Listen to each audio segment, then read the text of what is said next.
Vino got the game, half Todd Dickey. All she wanna do is bang, got her head done, French braids, now she ace. Bismillahirrahmanirrahim. Assalamualaikum warahmatullahi wabarakatuh. Perkenalkan, saya Cikita Indah Citra Dewi dari kelas A Agribisnis.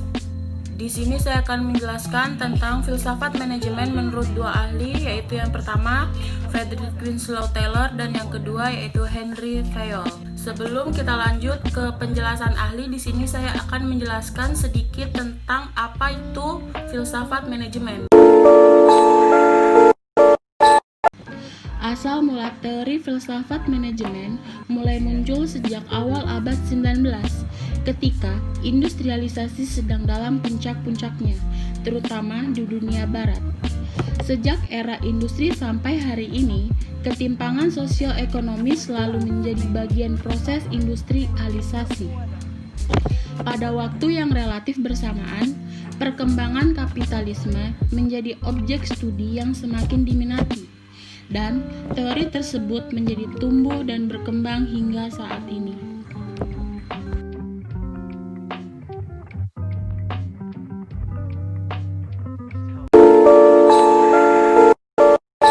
Frederick Winslow Taylor.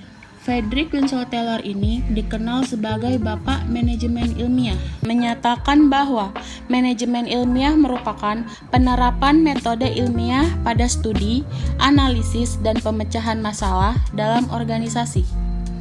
Taylor menerapkan cara-cara ilmu pengetahuan dalam memecahkan masalah di perusahaan.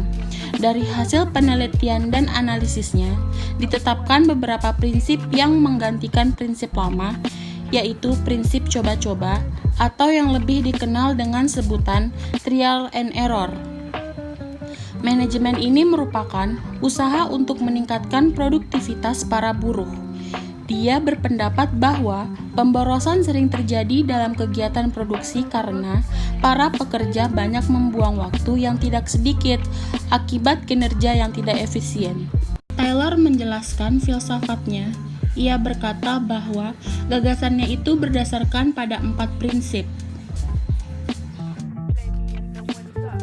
Yang pertama, perkembangan manajemen ilmiah yang sebenarnya, sehingga misalnya metode yang terbaik untuk melakukan setiap pekerjaan dapat ditentukan. Yang kedua, pemilihan yang ilmiah terhadap pekerjaan, sehingga setiap pekerja dapat diberi tanggung jawab atas tugas yang paling cocok baginya. Yang ketiga, pendidikan dan pengembangan ilmiah untuk para pekerja. Yang keempat, kerjasama yang erat dan bersahabat di antara manajemen dan pekerja. Fungsi manajemen diperkenalkan pertama kali oleh seorang ahli di bidang industri berkebangsaan Perancis yang bernama Henry Fayol pada abad ke-20.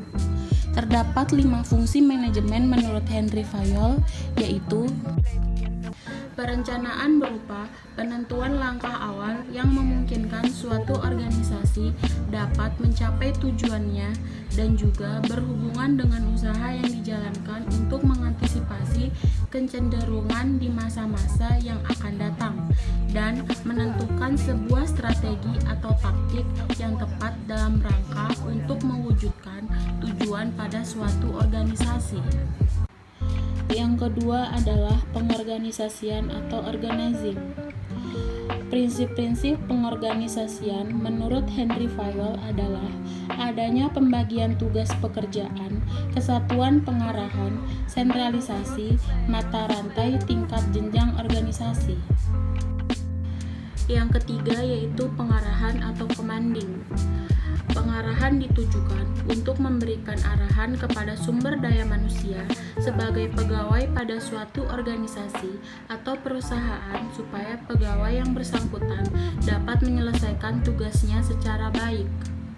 Yang keempat, pengkoordinasian atau coordinating, yaitu mengikat bersama, menyatukan, dan menyelaraskan seluruh kegiatan yang ada dalam rangka untuk mencapai tujuan suatu organisasi.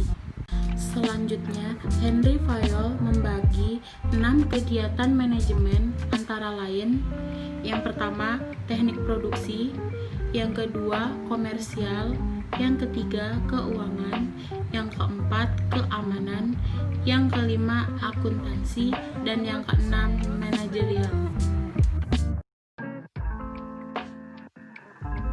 14 prinsip manajemen menurut Henry Fayol antara lain: yang pertama, pembagian kerja; yang kedua, keseimbangan wewenang dan tanggung jawab; yang ketiga, disiplin; yang keempat, kesatuan komando; yang kelima, kesatuan arah;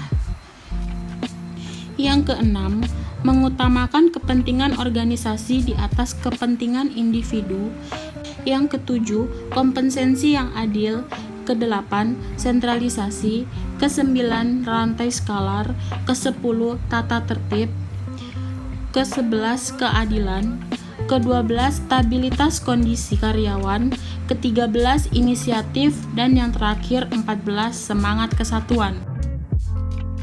Itulah penjelasan mengenai filsafat manajemen menurut dua ahli.